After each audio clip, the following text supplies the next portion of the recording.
Breaking news చూస్తున్నాం. AP రాష్ట్ర వ్యాప్తంగా వైసీపీ ఆఫీసులకు నోటీసులు అతికిస్తున్నారు రాష్ట్ర ప్రభుత్వం. ఏపీలో పలు జిల్లాల్లో నిర్మాణంలో వైసీపీ ఆఫీసులు ఉన్నాయి. అయితే వాటన్నిటి కూడా అనుమతులు లేకుండా నిర్మిస్తున్నారన్న ఒక ఆరోపణ విషయంలో నోటీసులు ఇస్తూ రాష్ట్ర ప్రభుత్వం నోటీసు ఇస్తున్న పరిస్థితి. ఎక్కడైనా గుంటూరులో నిర్మాణంలో ఉన్న వైసీపీ ఆఫీస్ని కూల్చివేశారు. తర్వాత విశాఖలోని వైసీపీ ఆఫీస్కు నోటీసులు కూడా అంటించారు అధికారులు.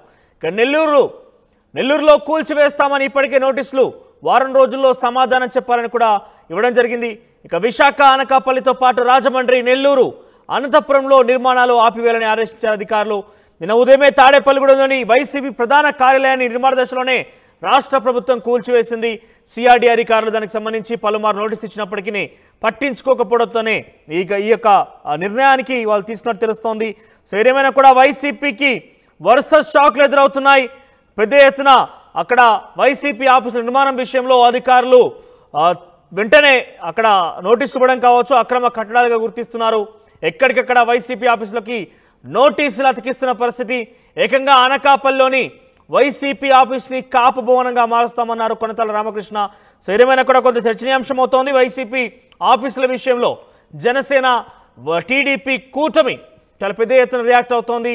ప్రభుత్వంలోకి వచ్చిన వెంటనే వైసీపీలో పార్టీ చేసినటువంటి అక్రమ కట్టడాలన్నీ కూడా కూల్చివేస్తామంటూ కూడా గతంలోనే వాళ్ళు చెప్పడం జరిగింది. అనుకున్నట్టుగానే వైసీపీ కార్యాలయాన్ని కూడా అక్రమంగా నిర్మించారంటూ కూడా చూస్తున్నాం.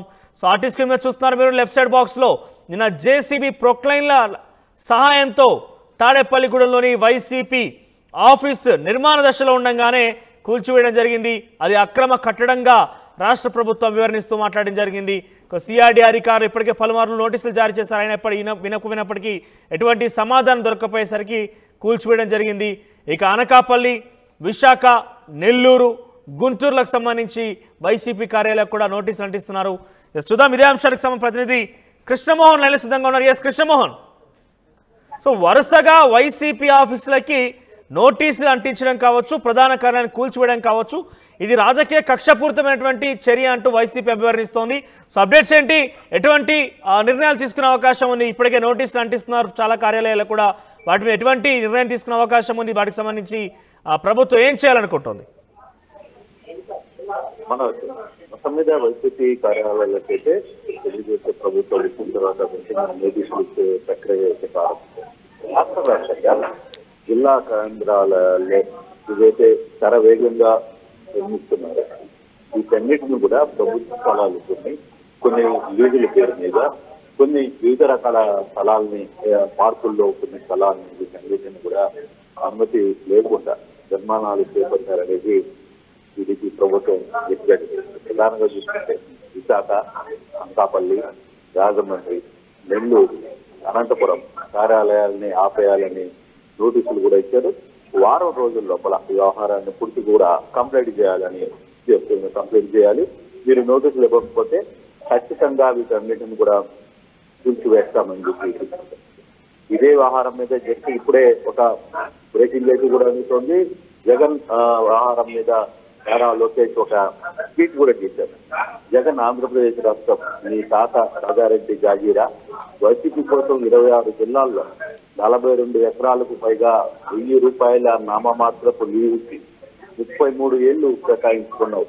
జనం నుంచి దోచుకున్న 500 కోట్లతో ప్యాలెస్లు కడుతున్నావు. ఈ ఒక్కడి భూదాహానికి కబ్జా అయిన 600 కోట్లకు పైగా విలువైన 42 ఎకరాల్లో 4200 మంది పేదలకు చెంచు స్థలాలు వచ్చాయి. నీ విలాసాల ప్యాలెస్ లో నిర్మాణం అయ్యే 500 కోట్లతో 25,000 మంది పేదలకు ఇల్లు కట్టి వచ్చు. ఏంటి ఈ ప్యాలెస్ల పిచ్చి? మీ ధనదాహానికి అంతు లేదా అంటూ నారా లోకేష్ ట్వీట్ చేసిన పరిస్థితి. అంటే దీంట్లో తూర్పుగోదావరి జిల్లాకు సంబంధించి, విజయనగరం జిల్లాకు సంబంధించి, పార్వతీపురం, మన్యం, విశాఖపట్నం, అలాగే కాకినాడ, పశ్చిమ గోదావరి, పల్నాడు, అనకాపల్లి, బాపట్ల, కృష్ణా, తిరుపతి, అనంతపురం, కర్నూలు, వైఎస్ఆర్ నెల్లూరు, అలాగే సత్యసాయి, అన్నమయ్య, నెల్లూరు, శ్రీకాకుళం, ఏలూరు, వీటన్నిటికి సంబంధించిన నిర్మాణాలు ఏమైతే వస్తున్నాయో వీటన్నిటికి సంబంధించి వ్యవహారంలో ఫోటోలతో సహా ఆయన ట్వీట్ చేసిన పరిస్థితి మనం చూడొచ్చు. అయితే ఇప్పటికిప్పుడు మనకు అనుకున్న సమాచారం ఈ అన్ని ప్యాలెస్లు కూడా అయోధ్య రామరెడ్డికి సంబంధించిన ర్యాంపీ సంస్థ మాత్రమే నిర్మిస్తుంది. లీజులకు సంబంధించి కూడా ఎక్కడ ₹1,000 నామమాత్రం లీజులు తీసుకుని దాదాపుగా 33 ఏళ్ల లీజు స్థలాలను ఆక్యుపై చేశారు. ఇది నిబంధనలకు విరుద్ధం. కనీసం ఆ లీజుకి సంబంధించి గవర్నమెంట్ కి కట్టాల్సిన 14 లక్షల రూపాయలు కూడా కట్టకుండా పూర్తిగా డబ్బులు కట్టకుండా నిర్మాణాలు స్టార్ట్ చేశారు అనేది ప్రభుత్వం చెప్తోంది. వారం రోజుల లోపల నోటీసులకి రెస్పాండ్ కాకపోతే తదుపరి చర్య మేము ఏం చేయాలో ఆ చర్య తీసుకుంటామనే ప్రక్రియకి రాష్ట్ర ప్రభుత్వం మనోజ్.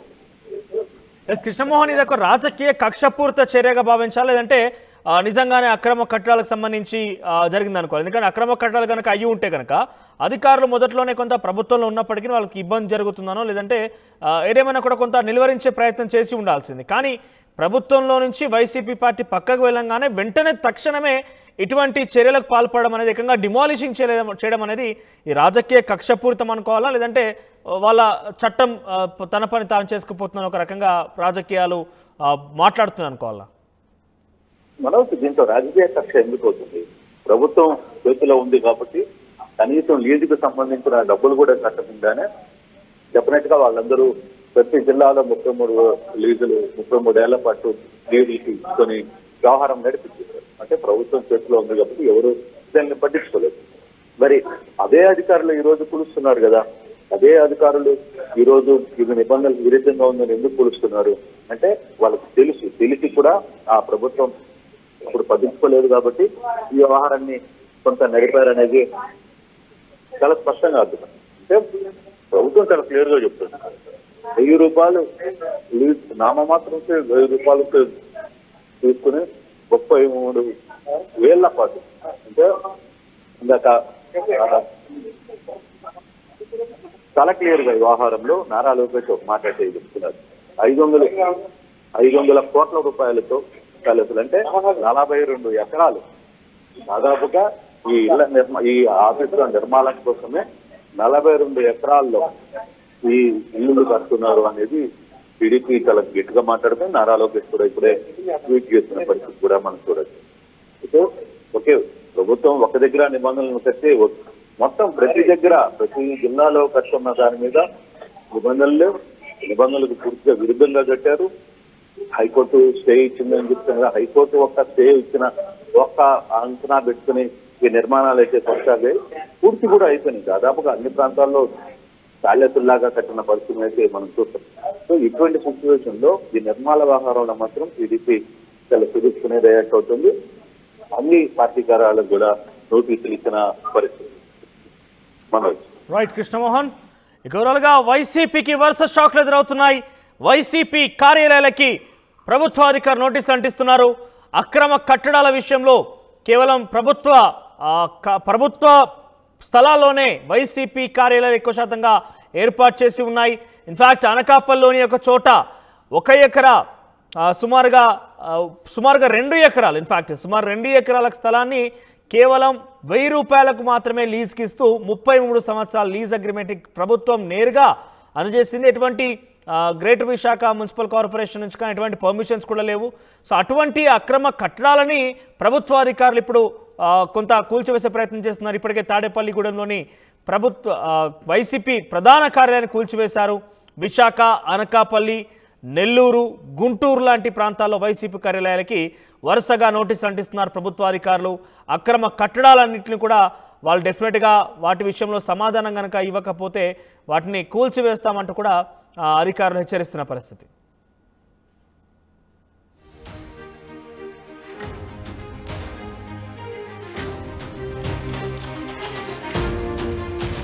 ఇక వైసీపీ కార్యాలయాలకు సంబంధించి ప్రభుత్వ అధికారులు నోటీసులు ఇవ్వడం కావచ్చు, లేదంటే తాడేపల్లి గూడెంలోని ప్రధాన కార్యాలయం కూల్చివేసే అంశంలో అక్కడ ఉన్నటువంటి రాజకీయ నాయకులు, రాజకీయ ప్రముఖులు ఏ రకంగా మాట్లాడుకున్నారో చూద్దాం. ఈరోజు తెల్లవారుజాన 5 గంటలకి ఏం కొంపలు మునిగిపోతున్నాయని చెప్పేసి పార్టీ ఆఫీసుని ధ్వంసం చేయడం అనేది హీనమైన చర్య. నిజంగా ఇలాంటి చర్యల్ని గవర్నర్ తీసుకుపోతాం. ఈవెన్ అవసరమైతే రాష్ట్రపతికి విజ్ఞప్తి చేస్తాం. ఇలాంటి అరాచక పాలన ఇలాంటి కొనసాగకూడదు. ఇది భారతదేశం, మనం ఎంతో స్వేచ్ఛ గాలి నీరు పీల్చుకునే ప్రదేశం. ఇలాంటి పరిపాలనలో మనం భారతదేశంలో ఒక నియంత్రణ రాజులాగా పరిపాలించి హిట్లర్ లాగా పరిపాలన చేసే ముఖ్యమంత్రిని ఎవరు చూడలేదు. ఇదన్నీ తీవ్రంగా ఖండిస్తున్నాం. ఖచ్చితంగా దీంట్లో రాబోయే రోజుల్లో మేము హైకోర్టు కానీ సుప్రీంకోర్టు కానీ పోయే పరిస్థితులు ఉన్నాయి. దీన్ని ఇమ్మీడియట్గా గవర్నర్, రాష్ట్రపతి అన్ని పేపర్ క్లిప్పింగ్స్ చూసి దీని మీద తగు చర్య తీసుకోవాలని మేము డిమాండ్ చేస్తున్నాం. అక్రమం కట్టడం అనేది ఎక్కడ లేదు. పర్మిషన్ తీసుకున్నాం, VLT ట్యాక్స్ కట్టినాం, అన్నీ కట్టినా కూడా హైకోర్టులో కూడా అన్ని సబ్మిట్ చేసి ఇచ్చినా కానీ వాళ్ళు కూల్చడం అనేది హీనమైన చర్య. ఒక పక్క మా అడ్వకేట్స్ అందరూ దీనికి పర్మిషన్స్ ఉన్నాయి అని చూపించినా కానీ తెల్లారుజామున ఎవరూ లేనప్పుడు చేయడం అనేది చాలా దారుణం. ఇలాంటి పరిపాలన ఇలాగే కొనసాగిస్తే రాబోయే రోజుల్లో ఇలాంటి అరాచకాలు జరుగుతాయో ఆలోచన చేసుకోవాలని ప్రజలందరూ కూడా గమనించాలి.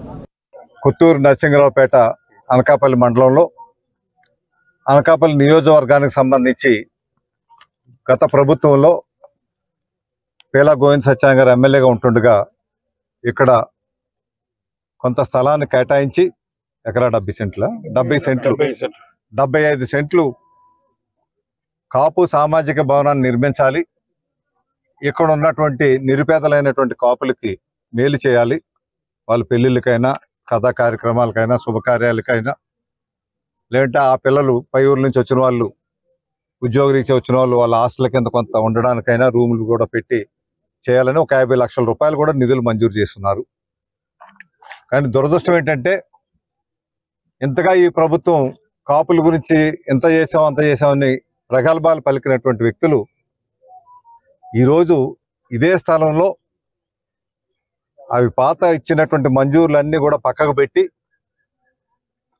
ఇక్కడ ఒక భవనాన్ని నిర్మిస్తా ఉన్నారు. ఆ భవనం పోని ప్రజలకు ఉపయోగపడే ప్రజాభవనం అయితే సంతోషించి ఉండేవాళ్ళం.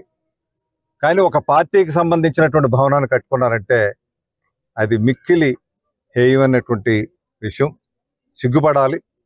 వాళ్ళు నిజంగా చిత్తశుద్ధి ఉంటే, నిజంగా కాపులు సామాజిక వర్గం మీద ప్రేమ అభిమానం ఉండుంటే ఏదైతే ఇక్కడ ఈ భవనం ఉందో కాపు భవనం కేటాయించిన స్థలంలో కట్టారు కాబట్టి ఈ కట్టిన బిల్డింగు కాపు సామాజిక వర్గం కాపు భవన్గా పేరు మార్చి వారికి ఇవ్వండి.